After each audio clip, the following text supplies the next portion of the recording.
When HECTOR Anchundia first arrived in New York back in 1970 as a 28-year-old to pursue art, he fell in love with the city. 50 years later, he is living his dream.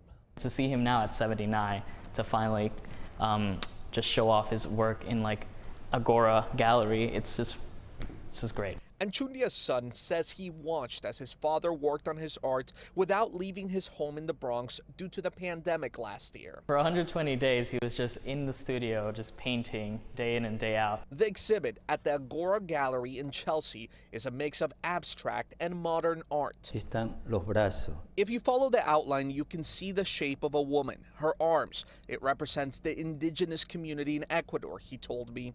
Anchundia was part of one of the early waves of Ecuadorian immigrants who made New York City their home in the late 60s and early 70s. But the life of an artist in this city isn't easy.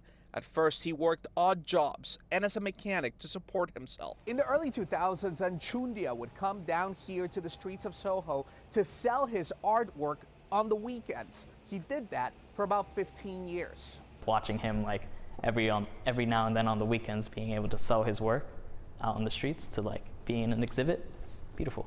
Anchundia has been part of other exhibits before. His art has been displayed across Latin America, and in 1976, it was even displayed at the Met as part of an exhibition of Latin American artists.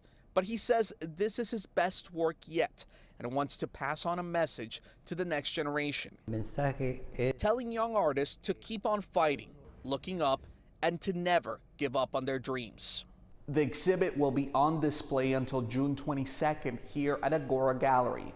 In Chelsea, I'm CRISTIAN Benavides, Pix 11 News.